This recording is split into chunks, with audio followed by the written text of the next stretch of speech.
नमस्कार दोस्तों। आज हम लोग एक नए टॉपिक पे बात करेंगे जो कि बहुत महत्वपूर्ण है, क्योंकि बहुत से कॉल आती हैं हमारे पास, बहुत से व्हाट्सएप मैसेजेस आते हैं। लोग पूछते हैं कि गुरुजी मेरी शादी तय हो गई लेकिन फिर टूट गई, या फिर बहुत से लोग पूछते हैं गुरुजी मेरी शादी नहीं हो रही, मेरी 34 साल उम्र हो गई, 35 साल उम्र हो गई, मेरा विवाह नहीं तय हो पा रहा है। और कुछ लोग ये पूछना चाहते हैं कि गुरुजी मेरा विवाह तो हो गया लेकिन टेंशन्स बहुत सी रहती हैं, आपस में जो है विचारों का जो है मतभेद रहता है दोनों में। तो आखिर कुंडली में ऐसे कौन से योग होते हैं, आइए मैं इस स्लाइड के माध्यम से आपको बताता हूं कि अगर आपकी जन्म कुंडली में भी इस तरीके के नेगेटिव योग हैं तो ये परेशानियां आ सकती हैं। आइए मित्रों स्लाइड शुरू करते हैं। जैसा कि आप ये स्क्रीन पे देख रहे हैं कि यहाँ पर tensions in married life and separation लिखा हुआ है। इसमें कुंडली में देखिए सबसे इम्पोर्टेंट जो मैंने ग्रीन टिक किया, इसको स्पाउस हाउस कहते हैं। ये आपके जीवन साथी का, जीवन संगनी हो या जीवन साथी हो, उनका हाउस होता है। इसको सप्तम भाव भी ज्योतिष में कहते हैं। तो ये देखना बहुत इंपॉर्टेंट है, यहाँ पे प्लैनेट्स कौन से बैठे हैं, ग्रह कौन से बैठे हैं। दूसरी चीज मित्रों, यहाँ पर आपकी कुंडली में नंबर कोई भी हो सकता है, 1 से लेकर के 12 तक कुछ भी हो सकता है। तो क्योंकि हर नंबर 1 से लेकर 12 तक, इसको राशियां कहते हैं।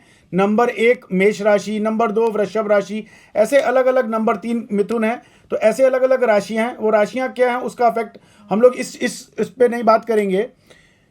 बेसिक बात करेंगे कि शादी तय होकर के टूट क्यों जाती है, पहले तो इस पे बात करेंगे। मित्रों यहां पर जब केतु बैठा हुआ होगा आपकी जन्म कुंडली में, जब भी यहां पर स्पाउस हाउस में केतु बैठा हुआ होगा, तो ऐसी स्थिति में विवाह तय होगा और टूट जाएगा। बातचीत तय होगी, डेट फाइनल होगी और रिश्ता किसी वजह से वो रिश्ता टूट जाएगा। खासतौर जब केतु की महादशा चल रही हो या फिर राहु की महादशा चल रही हो, उसमें केतु का अंतर आ रहा हो, अंतरदशा चल रही हो, तो ये अवश्य होगा।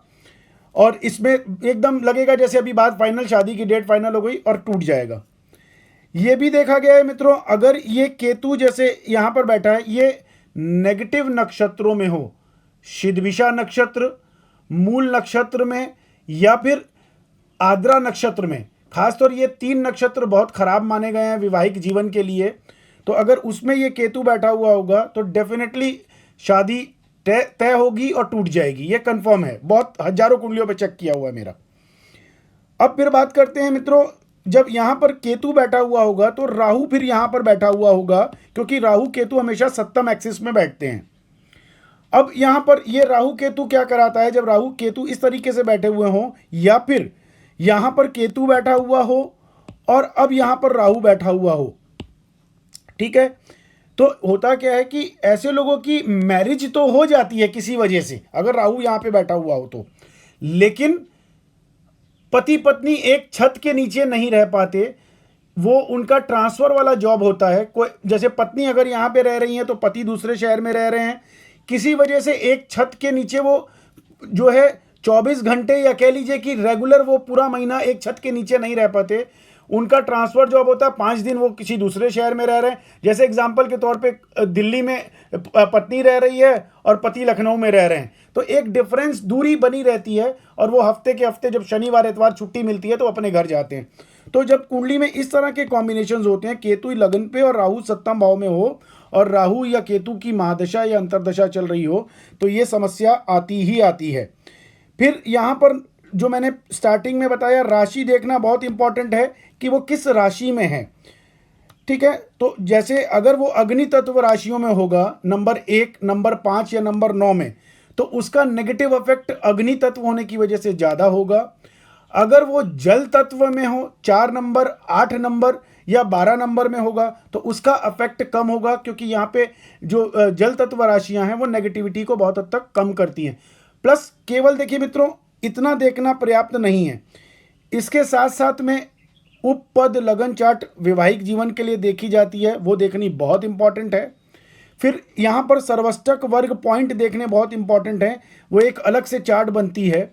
ये सारी चीज़ें मैं इसी स्लाइड में नहीं बता पाऊंगा क्योंकि छोटा वीडियो बनाना है, लेकिन सर्वष्टक वर्ग चार्ट और उपपद लगन चार्ट वैवाहिक जीवन के बारे में और वैवाहिक जो जीवन साथी हैं उसके चरित्र के बारे में, उनके रंग रूप के बारे में भी बहुत सी चीज़ें पता चल जाती हैं और आपस में संबंध कैसा रहेगा वो भी पता चल जाता है।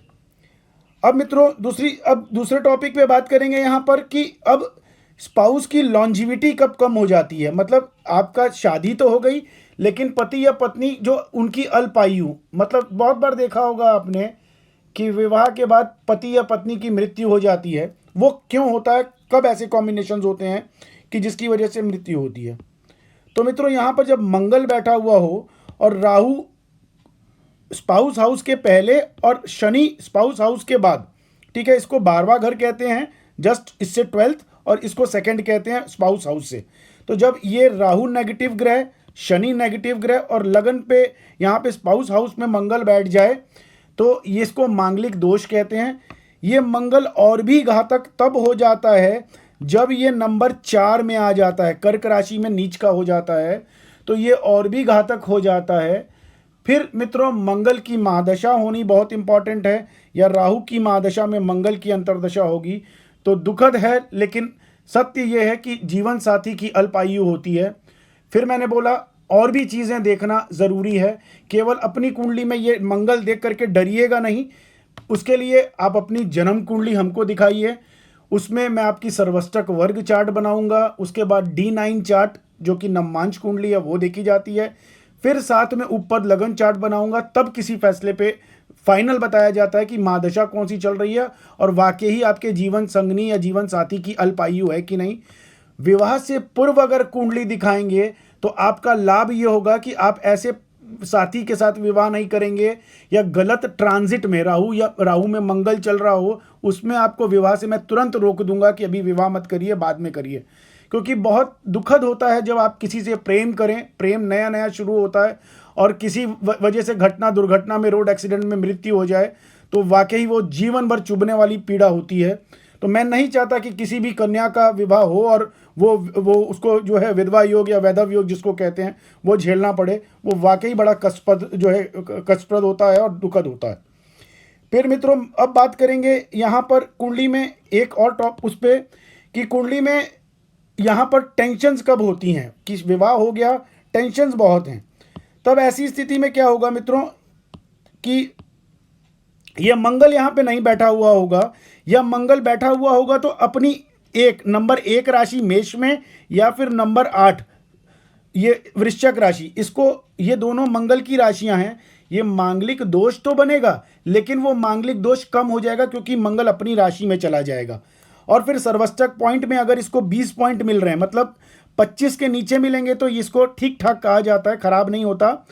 ये कि जीवन साथी की ऊर्जा थोड़ी सी कम रहती है।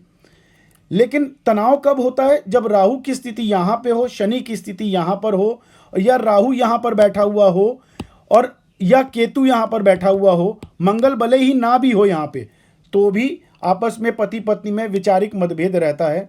ये और अच्छे से उपपद लगन में पता चलता है मित्रों। ठीक है मित्रों, आज हम लोग इस स्लाइड में इतना ही। अगली स्लाइड में मिलते हैं एक नए विषय के साथ में, और उसमें मैं आपको बताऊंगा कि जन्म कुंडली में धन योग या स्पेकुलेशन का योग कैसे देखा जाता है, हम लोग उस पर चर्चा करेंगे।